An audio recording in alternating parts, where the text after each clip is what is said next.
Hello नमस्कार दोस्तों। आज हम बात करेंगे टाटा मोटर्स के स्टॉक के बारे में और इस स्टॉक में इतनी गिरावट क्यों देखने को मिली। एक तो हम उसके बारे में बात करेंगे और अब स्टॉक का सपोर्ट लेवल कौन सा रहेगा उसकी हम यहाँ पर चर्चा करेंगे। तो चलिए वीडियो की शुरुआत करते हैं। सबसे पहले अगर आप यहाँ पर देखेंगे तो जो स्टॉक में गिरावट का मुख्य कारण है वो है इस स्टॉक का रिजल्ट।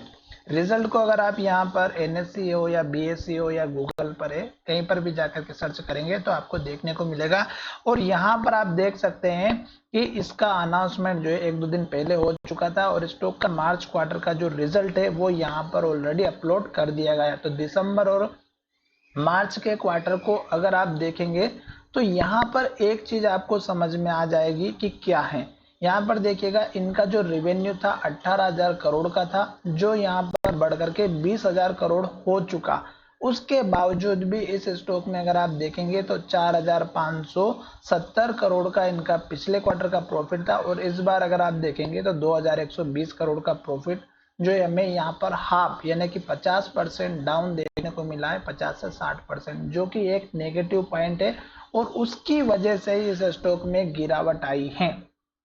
अब यहाँ पर एक तो ये चीज है, दूसरा यहाँ पर इनका अर्निंग पर शेयर रेशो अगर आप देखेंगे तो 12 रुपए के आसपास का था जो कि घट करके 5.5 रुपए रह चुका है। अर्निंग पर शेयर का मतलब होता है कि 1 रुपए कमाने के लिए आप इस स्टॉक में कितना पैसा लगा रहे हैं, ये होता है अर्निंग पर शेयर। अब यहाँ पर ये चीज भी एक इम्पोर्टेंट फैक्टर होती है, जिस किसी को नहीं पता है वो यहाँ पर आप जाकर के सर्च कर सकते हैं। अब हम चलते हैं चार्ट की तरफ और चार्ट में देखिएगा कि स्टॉक अपने लेटेस्ट हाई के पास चल रहा था और डेफिनेटली अगर स्टॉक का रिजल्ट अच्छा आता तो ये हाई लेवल जो था ये टूट करके स्टॉक एक नया हाई बनाता जो यहाँ पर 1,065 का बना हुआ था। क्योंकि स्टॉक हमारा एक अप ट्रेंड को इंडिकेशन दे रहा था और लगातार इस लो के बाद स्टॉक ने ऊपर लो बनाया था और उसके बाद एक के बाद एक ग्रीन कैंडल बना रहा था, हाई बना रहा था। पर ये न्यूज आने के बाद स्टॉक में गिरावट आई और स्टॉक के साथ में मार्केट में भी गिरावट थी क्योंकि निफ्टी ऑलरेडी अपने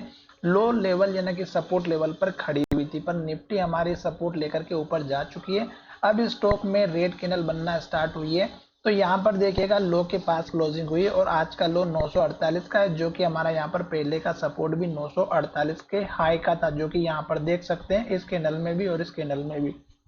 अब 948 के लेवल के बाद अगर आप देखेंगे तो एक 944 का एक छोटा सा सपोर्ट लेवल है, पर ये मुझे इतना इंपॉर्टेंस नहीं दिखाई दे रहा है क्योंकि अब स्टॉक में शायद एक दो दिन गिरावट देखने को मिल सकती है और फिर स्टॉक का नेक्स्ट सपोर्ट लेवल रहेगा इस कैंडल का लो जो कि 920 के आसपास का है। अब 920 के आसपास का ये लेवल है हमारे लिए थोड़ा सा इंपॉर्टेंट, क्योंकि अगर फर्स्ट टाइम स्टॉक ने यहाँ पर हाई बनाया था 1,065 का और गिरावट यहाँ तक ही आई थी तो ये वो सपोर्ट है जहां से स्टॉक में फिर से रिकवरी आई थी। अगर ये लेवल टूटेगा तो फिर आपको धीरे धीरे इस तरह का यहाँ पर लो बनता हुआ नजर आएगा 894 का, 894 के आसपास का दूसरा सपोर्ट लेवल। फिर आपको कुछ इस तरह से काम करना है जो मैं यहाँ पर आपको समझाने वाला हूँ।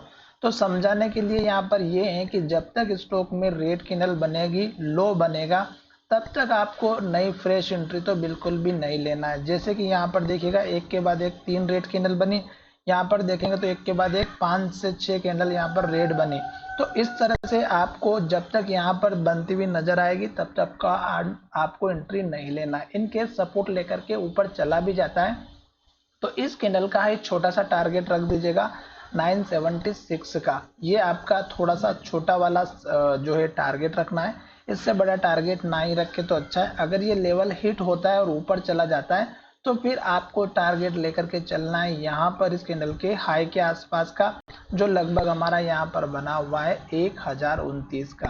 और ये टारगेट की अब थोड़ी सी उम्मीद कम नजर आती हुई नजर आएगी क्योंकि क्वार्टर का जो रिजल्ट है उसकी वजह से। अब यहाँ पर ये स्टॉक एक रेंज के अंदर भी ट्रेड करता हुआ नजर आएगा क्योंकि स्टॉक में ये देखेंगे तो ये एक रेंज बनी हुई है और स्टॉक इस रेंज के अंदर भी फंस सकता है।